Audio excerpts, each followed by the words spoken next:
और एक और बड़ी खबर सामने आ रही है, सीधा रुख करेंगे। आपको बता दें नोटबंदी से जुड़ी हुई इस वक्त की बड़ी खबर, आपको जानकारी दे दें। इस वक्त की बड़ी खबर नोटबंदी को लेकर सुप्रीम कोर्ट का अब बड़ा फैसला, आपको बता दें बड़ा फैसला आया है। आपको बता दें नोटबंदी को लेकर इस वक्त की बड़ी खबर,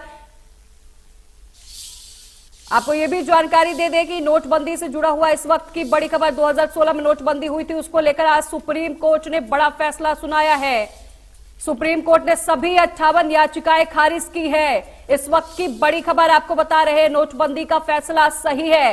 तो यानी लगातार ये इंतजार हो रहा था कि आज जब सुप्रीम कोर्ट फैसला सुनाएगा तो ये बात साफ हो जाएगा कि जब 2016 में नोटबंदी हुई थी तो वो फैसला सही था या नहीं। तो इस वक्त की बड़ी खबर और अहम जानकारी आपको दे दे, नोटबंदी को लेकर सुप्रीम कोर्ट ने बड़ा फैसला सुनाया है। आपको जानकारी दे दे, सुप्रीम कोर्ट ने सभी 58 याचिकाओं को खारिज किया है। सुप्रीम कोर्ट ने यह माना है कि नोटबंदी का फैसला बिल्कुल सही था। तो इस वक्त की बड़ी खबर आपको बता रहे हैं, नोटबंदी के आदेश में कोई गड़बड़ी नहीं थी, सुप्रीम कोर्ट का कहना है। In that, I would say role of the central government, and the second parameter is role of the bank.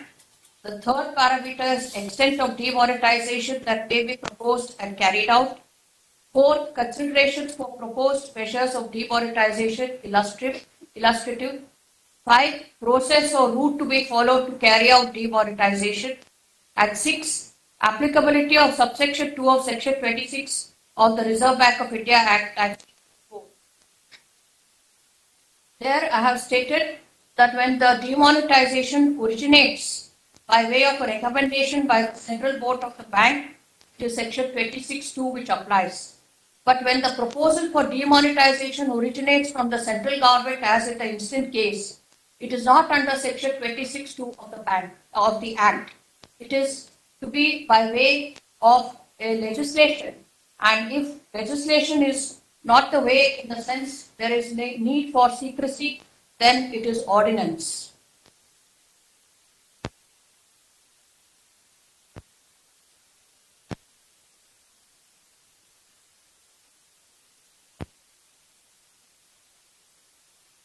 Since I have accepted the contention of the learned Attorney General appearing for Union of India in relation to the power of the central government for initiating the process of demonetization, the next question would be whether the central government can, on initiating the process of demonetization, proceed to issue gazette notification to demonetize any or all series of any or all denomination of banknotes on the strength of subsection 2 of section 26 of the Act. Consideration of this issue would also answer the contention of learned senior counsel for the petitioners regarding subsection 2 of section 26 of the Act being unguided and arbitrary in nature and hence unconstitutional. To this end, the following aspects have to be examined. A, whether demonetization can be initiated and carried out by the central government by issuing a notification in the Gazette of India as per subsection 2 of section 26 of the Act. B, extent of the central government's power to carry out demonetization, that is, whether all series of all denominations may be demonetized.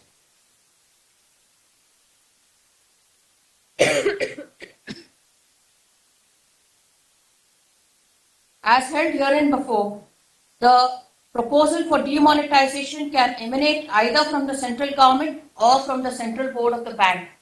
It is, however, necessary to contrast the proposal for demonetization initiated by the central government with that initiated by the Central Board of the Bank. When the bank recommends demonetization, it is, in my view, only for a particular series of banknotes of a particular denomination, as specified in the recommendation made under subsection 2 of section 20 of the Act. The word any in subsection 2 cannot be read to mean all. If read as specified. और इस खबर पे और जानकारी के साथ राज Verma, input editor, हमारे साथ इस वक्त जुड़ गए हैं। राज जी, जब नोटबंदी 8 नवंबर 2016 को हुई थी, उस दौरान हालांकि पूरे देश में लोगों को नोट बदलने में काफी दिक्कतें हुई, जिसके बाद 58 याचिकाएं लगाई गई और आज सुप्रीम कोर्ट ने यह साफ कर दिया कि नोटबंदी का फैसला बिल्कुल सही था। बिल्कुल, देखिए 8 नवंबर 2016 को जब सरकार ने नोटबंदी की थी, 500 और 1000 के जो नोट थे उन्हें बंद कर दिया गया था और इस फैसले को लेकर तमाम जो विपक्षी दल है वो लगातार सरकार को कटघरे में खड़े करते आए थे कि जबरन देश के ऊपर एक ऐसा फैसला लागू किया गया जिससे काफी नुकसान देश को हुआ और तो तमाम जो देश के लोग थे उन्हें लंबी कतारों में खड़ा होना पड़ा। एक बड़ी परेशानी जो है वो कहीं ना कहीं लोगों को झेलनी पड़ी थी। इस तरह के आरोप लगातार विपक्ष भी लगाता रहा था और इस फैसले के खिलाफ 58 याचिकाएं जो है वो सुप्रीम कोर्ट में लगाई गई थी और आज जो फैसला आया है इन याचिकाओं को लेकर सुप्रीम कोर्ट ने इन तमाम याचिकाओं को खारिज कर दिया है और सीधे तौर पर जो नोटबंदी का फैसला था सरकार का उसे सही ठहराया है, क्योंकि सरकार की जो दलील थी कि नोटबंदी के चलते जो ब्लैक मनी है वो बहुत ज्यादा इकट्ठी हो गई और कहीं ना कहीं उस ब्लैक मनी का इस्तेमाल जो टेररिज्म को बढ़ावा देने के लिए क्या किया जा रहा है या दूसरी जो गलत एक्टिविटीज हैं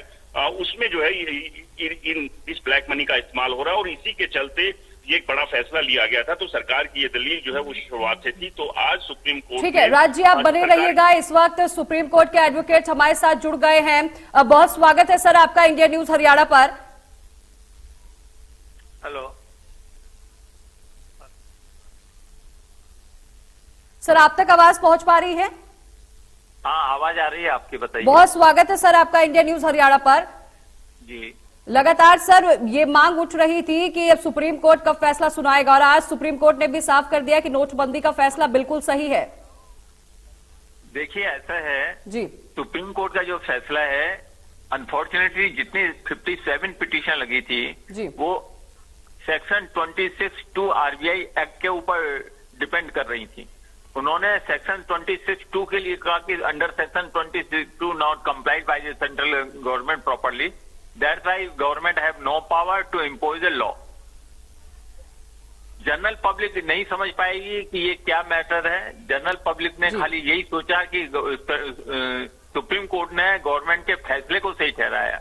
नहीं, इनफैक्ट 26(2) आरबीआई एक्ट जो है वो कहीं भी बाइंडिंग नहीं करता कि सेंट्रल गवर्नमेंट केवल आरबीआई की बात माने और अपने हिसाब से न कर सके।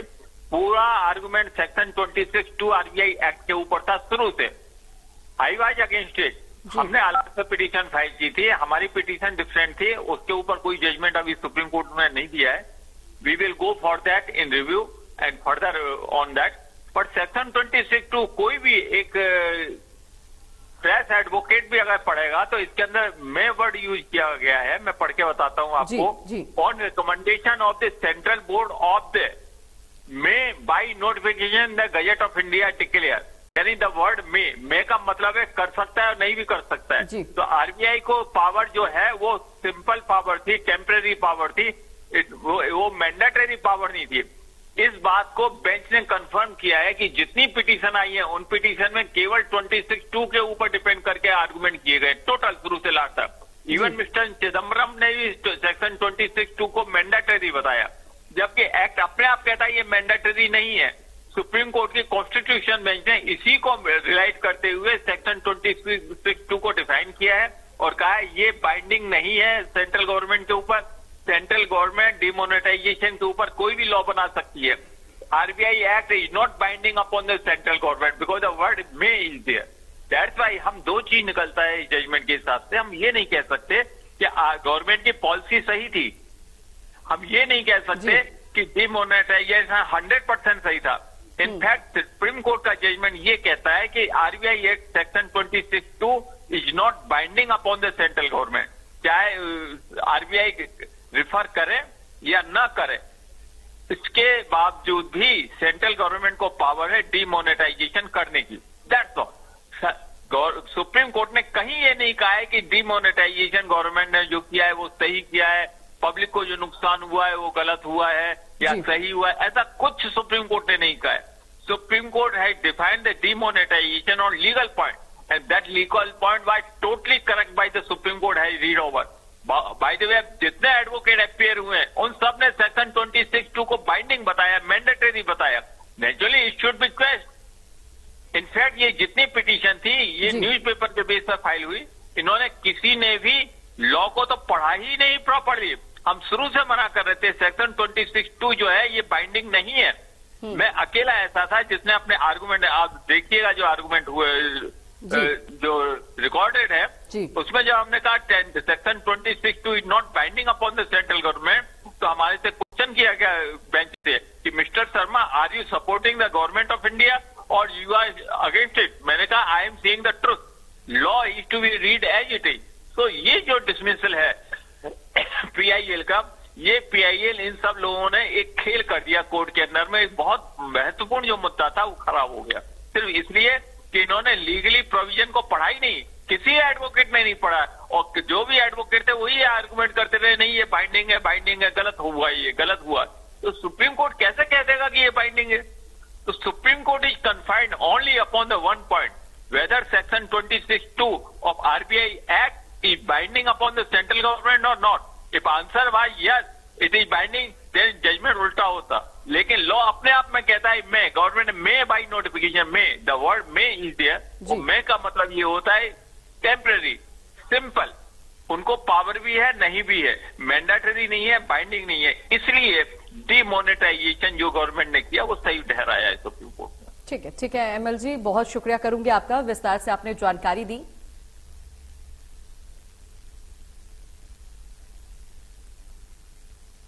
और यहां रुकेंगे एक छोटे से ब्रेक के लिए।